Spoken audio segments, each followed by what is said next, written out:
कहानी की शुरुआत होती है कैसी नाम की एक लड़की से जो एक प्रोफेशनल सिंगर बनना चाहती है, लेकिन अभी उसे बहुत कुछ सीखना बाकी है और उसका फाइनेंशियल कंडीशन भी उतना अच्छा नहीं है। इसलिए वो एक क्लब में पार्ट टाइम सिंगिंग करती है और साथ ही छोटे मोटे काम भी कर लेती है। दूसरी तरफ हम ल्यूक नाम के एक लड़के को देखते हैं जो हाल ही में यूएस मरीन में ज्वाइन हुआ है। कुछ ही दिनों में उसे इराक मिशन पर जाना है और इसी वजह से वो अपने दोस्तों के साथ थोड़ा वक्त बिताने आज एक क्लब में आया है और ये वही क्लब है जहाँ कैसी काम करती है। अब वैसे तो कैसी को आर्मी बॉयज बिल्कुल पसंद नहीं आते, लेकिन इसी ग्रुप में उसे फ्रैंकी नजर आता है, जिसे देखते ही वो जाकर उससे मिलती है और बहुत खुश होती है क्योंकि फ्रैंकी इसी टाउन का रहने वाला है और दोनों बचपन के दोस्त हैं। वहाँ ल्यूक पहली बार कैसी को देखता है और पहली नजर में ही इम्प्रेस हो जाता है। वो चाहता है कि फ्रैंकी उससे सेटिंग करवा दे, लेकिन फ्रैंकी साफ कह देता है कि वो मेरी बहन जैसी है और वैसे भी उसे आर्मी बॉयज बिल्कुल भी पसंद नहीं है। लेकिन ल्यूक तो किसी तरह उससे बात करने की बहाना ढूंढने लगता है और जैसे ही उसे मौका मिलता है वो कैसी से बात करने चला जाता है, पर कैसी ज्यादा भाव नहीं देती और ज्यादा ध्यान दिए बिना बस हल्की फुल्की बातें करती है और फिर वहाँ से चली जाती है।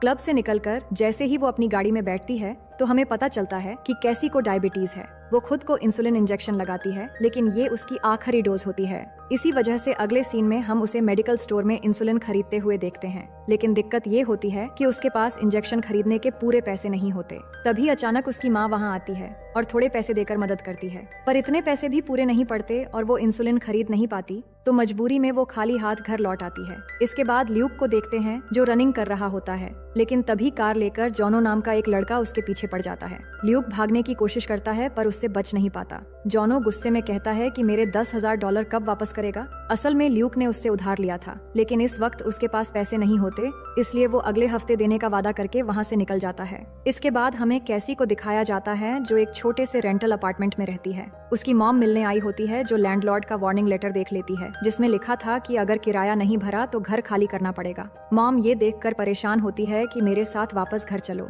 लेकिन कैसी मना कर देती है क्योंकि उसकी मॉम खुद एक सिंगल मदर है जो मुश्किल से अपने छोटे से कमरे में रहती है और मामूली सी नौकरी से खर्चा चलाती है। यही वजह थी कि कैसी वहाँ से अलग हो गई थी। वो अपनी माँ से जज्बाती होकर कहने लगती है कि जब से उसे डायबिटीज हुई है उसकी आधी सैलरी मेडिसिन खरीदने में चली जाती है। इसी वजह से वो क्लब में काम करती है और फ्री में लैंडलॉर्ड की बेटी को पियानो सिखाने के साथ साथ फूड डिलीवरी भी करती है। ये सुनकर उसकी माँ रोने लगती है कि ये सब एक माँ की जिम्मेदारी थी, लेकिन गरीबी की वजह से वो कुछ कर नहीं पा रही है। कैसी अपनी माँ को गले लगाकर हिम्मत देती है कि लाइफ में ऐसी प्रॉब्लम्स हमेशा नहीं रहती। इसके बाद हम क्लब का सीन देखते हैं जहाँ कैसी स्टेज पर गाना गा रही होती है। उसकी आवाज बहुत ही खूबसूरत होती है और सब लोग उसके गाने पर एंजॉय कर रहे होते हैं, लेकिन इंसुलिन न लेने की वजह से थोड़ी ही देर में अचानक उसे चक्कर आने लगते हैं। वो गाना बीच में ही छोड़कर बाहर जाने लगती है, लेकिन उससे पहले ही कमजोर होकर गिर जाती है। वहाँ मौजूद लोग उसे संभालकर वॉशरूम तक छोड़ देते हैं, जहाँ उसके पास थोड़ा सा इंसुलिन था, जिसे इंजेक्ट करके खुद को नॉर्मल करने की कोशिश करती है।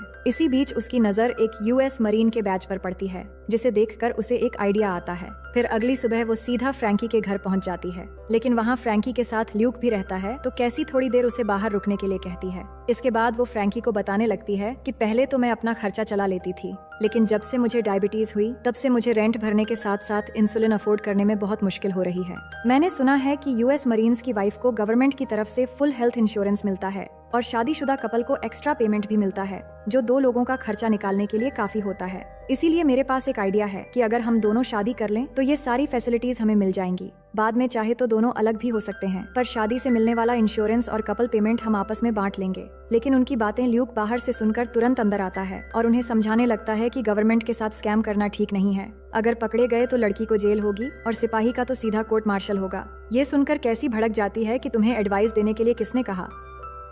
मेरी माँ 10 सालों से यहाँ इमिग्रेंट बनकर रह रही है और टैक्स भी भर रही है, लेकिन फिर भी तुम्हारी गवर्नमेंट हमें उन जैसे फैसिलिटीज नहीं देती जो यहाँ के सिटीजन्स हैं। अगर गवर्नमेंट हमारा फायदा उठा रही है तो हम भी चांस नहीं छोड़ेंगे। ये सुनकर ल्यूक चुप हो जाता है और फ्रैंकी भी मना कर देता है, क्योंकि वो राइली नाम की लड़की से प्यार करता है और वो कभी नहीं मानेगी। फ्रैंकी कहता है, अगर मेरे पास पैसे होते तो मैं तुम्हारी जरूर मदद करता। ये सुनकर कैसी थोड़ा निराश हो जाती है और कहती है शायद जल्द ही मैं मरने वाली हूँ, और फिर सॉरी कहकर वहाँ से चली जाती है। उसके जाते ही ल्यूक फ्रैंकी से पूछता है कि इसके पेरेंट्स क्यों सपोर्ट नहीं कर रहे हैं, तो फ्रैंकी बताता है उसके पिता उसके जन्म होते ही छोड़कर चले गए थे और उसकी माँ खुद बहुत खराब हालत में है। इसके बाद अगली सुबह का सीन देखते हैं जहाँ ल्यूक जॉगिंग करते हुए चुपके से अपने भाई और उसकी फैमिली से मिलने जाता है, क्योंकि उसकी कुछ हरकतों की वजह से उसके डैड उसे बिल्कुल पसंद नहीं करते और वो घर से बाहर ही रहता है। अब ल्यूक यहाँ अपने भाई जैकब से मदद मांगने आया था, लेकिन भाई के पास भी उतने पैसे नहीं होते और वो जॉनो को भी जानता है। इसीलिए वो साफ कह देता है कि तेरे उद्धार के चक्कर में जॉनो हमारी फैमिली पर खतरा बन सकता है,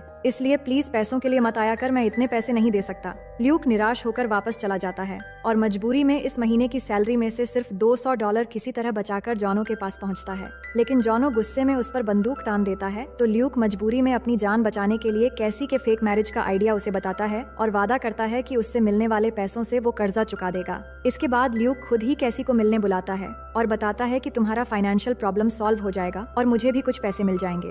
दोनों एक दूसरे को पसंद तो नहीं करते थे क्योंकि उनकी सोच बिल्कुल अलग थी, फिर भी कैसी मान जाती है। इसके बाद अगले दिन ल्यूक कैसी को लेने जाता है तो देखता है कैसी एक शॉर्ट ड्रेस पहन के शादी के लिए जाने वाली है, लेकिन ल्यूक उसे फिर से घर में ले जाता है और कहता है कोई अच्छी ड्रेस पहन के चलो, नहीं तो सबको शक हो जाएगा कि हम नाटक कर रहे हैं। उसकी बातें सुनकर कैसी एक अच्छी ड्रेस पहन के तैयार होती है और फिर दोनों शादी करने के लिए कोर्ट में जाते हैं। वहाँ पहले से फ्रैंकी भी शादी अटेंड करने आया हुआ था। इसके बाद उन्हें अंदर बुलाया जाता है जहाँ उनकी शादी हो जाती है, लेकिन जब दोनों किस कर रहे होते हैं तो उन्हें बहुत अजीब लगता है क्योंकि वो एक दूसरे को उतने अच्छे से नहीं जानते थे। अब शादी इतनी जल्दी हो जाने से किसी को शक न हो जाए, इसलिए ल्यूक ने समझा दिया था कि जब तक मैं मिशन पर रहूंगा हमें प्यार का नाटक करना पड़ेगा, हम पर नजर रखी जाएगी, इसलिए दूर रहते हुए हमें रोमांटिक चैट्स और कॉल्स वगैरह करना पड़ेगा। फिर मैरिज पार्टी में दोनों सभी दोस्तों के सामने परफेक्ट कपल होने का दिखावा करते हैं। ल्यूक कहता है कुछ दिनों बाद जब मैं मिशन से वापस आ जाऊंगा तो हम डिवोर्स ले लेंगे, लेकिन उससे पहले हमें ये नाटक जारी रखनी पड़ेगी। अब मिशन से पहले गवर्नमेंट वहाँ एक रस्म को फॉलो करती है जिसमें सब मरीन्स और उनके परिवार को एक होटल में रखा जाता है और जो भी सिपाही नई शादी करे उसे अपनी वाइफ के साथ उस होटल में एक रात गुजारनी पड़ती है। अब थोड़ी देर के लिए ही सही माहौल थोड़ा रोमांटिक था, लेकिन ये दोनों तो दिखावा कर रहे थे और ऊपर से दोनों की सोच भी अलग थी। लेकिन कल सारे मरीन्स को इराक मिशन के लिए निकलना है, जिससे ल्यूक थोड़ा घबराया हुआ था। कैसी थोड़ी देर के लिए उससे हमदर्दी जताती है और उसे हौसला देती है कि तुम बहुत बहादुर हो। फिर धीरे धीरे वो मोमेंट बनता है जिसके लिए वो अब तक बिल्कुल भी तैयार नहीं थे। दोनों एक दूसरे को किस करने लगते हैं और इस आखिरी रात को यादगार बनाते हुए कुछ प्यार भरे वक्त बिताते हैं। फिर अगली सुबह मिशन पर निकलने का वक्त आता है, लेकिन उनके बीच अभी भी हस्बैंड वाइफ वाली कोई फीलिंग नजर नहीं आ रही थी। इसके बाद कैसी ल्यूक को छोड़ने के लिए आती है, जहाँ सबकी फैमिलीज उन्हें विदा करने बेस पर आती हैं। सबके सामने ड्रामा निभाने के लिए कैसी और ल्यूक भी मुस्कुराते हैं, पर उनकी नई शादी की खुशी में ल्यूक के दोस्त कैसी को उठाकर ल्यूक के पास लाते हैं और एक दूसरे को किस करने के लिए जिद करने लगते हैं। वो भी ऐसा ही करते हैं और फिर सब मरीन्स इराक मिशन के लिए निकल जाते हैं। इसके बाद कैसी को गवर्नमेंट की तरफ से ट्रीटमेंट मिलना शुरू हो जाता है। अब आगे भी सबके शक से बचने के लिए वो एक दूसरे को मैसेज, ईमेल्स और वीडियो कॉल्स करते रहते हैं और इन्हीं मैसेजेस के जरिए हमें कैसी की जिंदगी के बारे में पता चलता है। वो बताती है कि उसकी मॉम का बॉयफ्रेंड भी मिलिट्री में था, लेकिन कैसी के जन्म होते ही वो उसे और उसकी मॉम को छोड़कर चले गए, इसीलिए उसे मर्दों से नफरत हो गई, खासकर मिलिट्री वालों से। कैसी कहती है कि म्यूजिक ही मेरा पैशन है और 5 साल से मेरा बैंड ग्रुप स्ट्रगल कर रहा है। जब भी मैं उदास या गुस्से में होती हूँ तो उसे अपने म्यूजिक के लिरिक्स में उतार देती हूँ। दूसरी तरफ ल्यूक भी अपने बारे में बताता है कि उसके ग्रैंडफादर एक जंग में शहीद हुए थे, फिर उसके पिता ने भी आर्मी ज्वाइन किया, लेकिन फिर एक जंग में वो जख्मी हो गए और उन्हें गवर्नमेंट की तरफ से अवार्ड भी मिला था। वो और बताता है कि हाई स्कूल के बाद वो भटक गया था और एक बड़ी गलती की वजह से उसके पिता उससे नाराज हो गए और उनका दिल जीतने के लिए ही वो मरीन में भर्ती हुआ, लेकिन अब उसे लगता है कि वो ये सब सिर्फ पिता के लिए नहीं बल्कि अपने देश के लिए भी कर रहा है। इसके बाद हम देखते हैं कि कैसी को इंश्योरेंस भी मिल चुका था और वहाँ से मिल रहे एक्स्ट्रा पैसों से ल्यूक धीरे धीरे जॉनो का कर्ज चुका रहा था।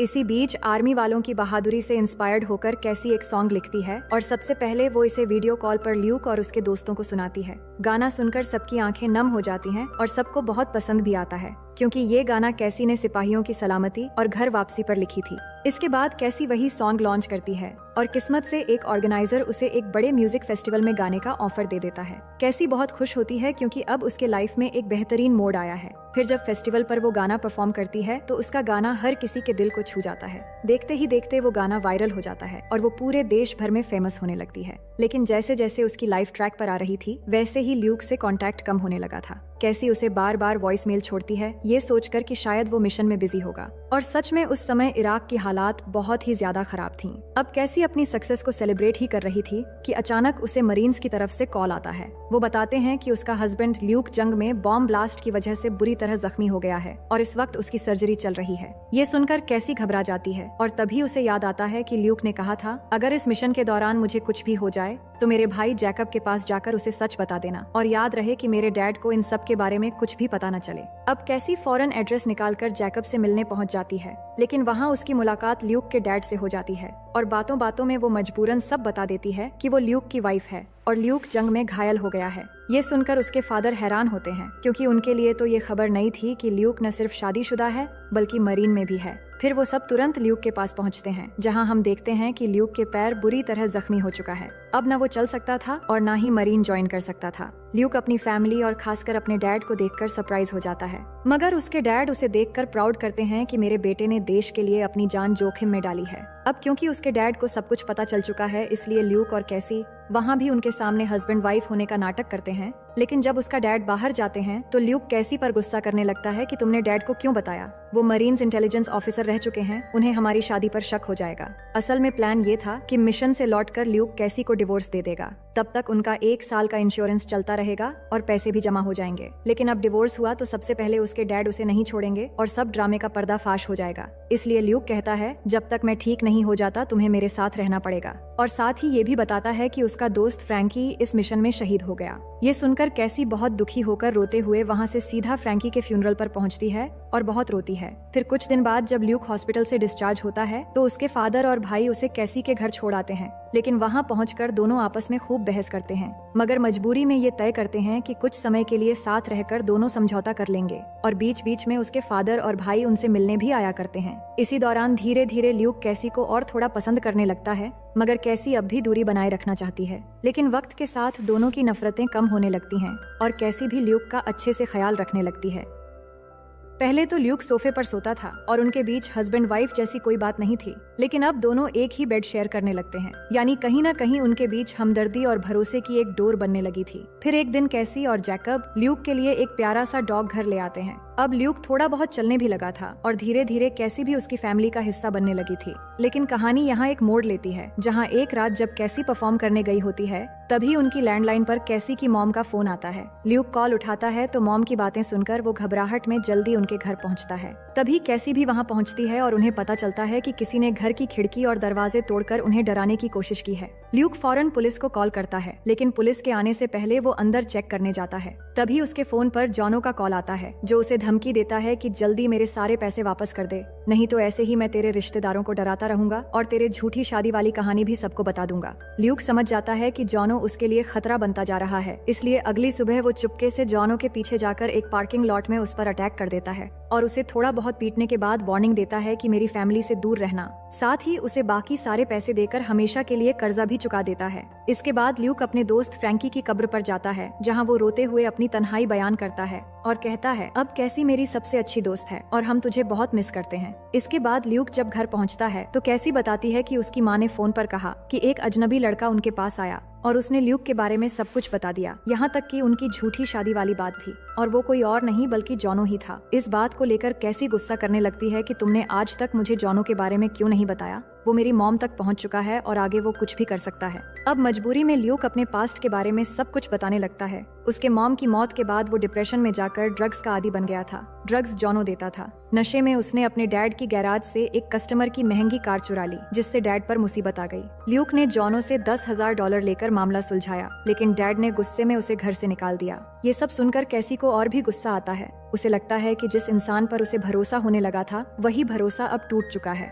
गुस्से में वो ल्यूक से कहती है कि तुम यहाँ से हमेशा के लिए चले जाओ और अपने भाई और डैड को बता देना कि हम जल्द ही डिवोर्स लेने वाले हैं। ल्यूक उसे मनाने की बहुत कोशिश करता है, क्योंकि वो कैसी से प्यार करने लगा था, लेकिन वो कुछ भी नहीं सुनती और उसे घर से निकल जाने के लिए कहकर एक शो में परफॉर्म करने के लिए चली जाती है। मगर जब कैसी उस शो में गा रही होती है तो उसके गाने की लिरिक्स से साफ झलकता है कि चाहे गुस्से में उसने ल्यूक को दूर कर दिया हो, लेकिन उसका दिल उसी के लिए धड़क रहा है और उसे अपने प्यार की कमी महसूस हो रही है। वहीं दूसरी तरफ ल्यूक की रिकवरी पूरी हो चुकी थी और वो ठीक होकर चल सकता था। तभी एक ऑफिसर उसके पास आता है और उसे कैंप पर चलने के लिए कहता है। इधर कैसी का शो हिट हो जाता है और उसे एक और बड़े शो का ऑफर मिलता है, लेकिन घर लौटते वक्त उसे ल्यूक के डैड का फोन आता है। वो कहते हैं कि ल्यूक पर नकली शादी का चार्ज लगा है, तो क्या सच में ये सब कुछ झूठ था? कैसी ये सुनकर बस इतना कह पाती है कि सब कुछ झूठ नहीं था। इसके बाद हम कोर्ट हियरिंग का सीन देखते हैं, जहां ल्यूक की सुनवाई मिलिट्री कोर्ट में होती है, क्योंकि वो एक मरीन है और कैसी सिविलियन होने के नाते उसका केस बाद में स्टेट कोर्ट में होगा। लेकिन चार्जेस की कंफर्मेशन से पहले ल्यूक अपनी स्टेटमेंट देने के लिए रिक्वेस्ट करता है और जज के सामने ये कन्फेशन कर लेता है कि शादी के लिए मैंने ही कैसी को फोर्स किया था। उसे ये कानून तोड़ने वाली बात का कुछ पता नहीं था, इसलिए सारी सजा का हकदार सिर्फ मैं हूँ। असल में वो कैसी के सामने साबित करना चाहता था कि हर लड़का धोखा देने वाला नहीं होता और सच्चा प्यार हमेशा वादों और भरोसे को निभाता है। उसकी कन्फेशन सुनकर जज उसे 6 महीने की सजा सुनाते हैं और कैसी को बाइज्जत बरी कर दिया जाता है। ल्यूक के फादर उसे देखकर प्राउड फील करते हैं और उन्हें एहसास होता है कि उनके बेटे ने गलती मानना सीख लिया और एक लड़की की इज्जत भी बचाई है। अब ल्यूक के पास सिर्फ एक दिन बचा था और अगले दिन उसे सजा भुगतने बेस जाना था और उसी दिन कैसी का सबसे बड़ा कॉन्सर्ट भी था। पर कॉन्सर्ट शुरू होने से पहले कैसी अपनी और ल्यूक की शादी की वीडियो देखते हुए बहुत दुखी होती है, क्योंकि उसकी इज्जत रखने के लिए ल्यूक ने सारी सजा अपने ऊपर ले लिया। वहीं दूसरी तरफ ल्यूक अपने डैड के साथ बेस के लिए निकल रहा होता है। तभी उसकी नजर पर्पल हार्ट मेडल पर पड़ती है जो उसे जख्मी होने के बाद मिला था। उसके डैड ने वो मेडल अपने पर्पल हार्ट के साथ लगा रखा था, जो देखकर ल्यूक बहुत खुश होता है। दूसरी ओर कैसी का गाना शुरू होता है और गाने के लिरिक्स से साफ होता है कि अब वो भी ल्यूक से प्यार करने लगी है। उसे वो सारे खूबसूरत पल याद आने लगते हैं जो उसने ल्यूक के साथ बिताए थे और वो बहुत दुखी होकर गाना गाती है। फिर कॉन्सर्ट खत्म होते ही वो भागते हुए अपनी गाड़ी लेकर बेस की तरफ निकल पड़ती है। वहीं ल्यूक की फैमिली उसे बेस पर छोड़ने आई होती है और सब उसे गले मिल रहे होते हैं। तभी वहाँ कैसी पहुंचकर ल्यूक के पास आती है और उसकी आंखों में आंसू होते हैं। वो कहती है कि मैं तुम्हारा इंतजार करूंगी और हमारी शादी नकली नहीं हो सकती, क्योंकि मुझे तुमसे प्यार है और मैं सारी जिंदगी खुशी खुशी तुम्हारे साथ बिताना चाहती हूँ। ये सुनकर ल्यूक भी अपने दिल की बात कह देता है और दोनों प्यार से एक दूसरे को किस करने लगते हैं। सब उन्हें देखकर बहुत खुश होते हैं और उन्हें यकीन होता है कि चाहे शादी किसी भी मकसद से हुई हो, उनके प्यार का रिश्ता सच्चा है। अब कहानी 6 महीने बाद पहुंचती है, जहां ल्यूक सजा काट कर वापस घर आता है और फिर दोनों एक बीच पर जाते हैं। अब दोनों ही एक दूसरे को दिल से हस्बैंड वाइफ मान लेते हैं और खूब सारे प्यार भरे वक्त बिताते हैं और इसी के साथ ये कहानी यहीं पर खत्म हो जाती है। तो दोस्तों, मैं उम्मीद करती हूँ कि ये कहानी आपको बेहद पसंद आई होगी।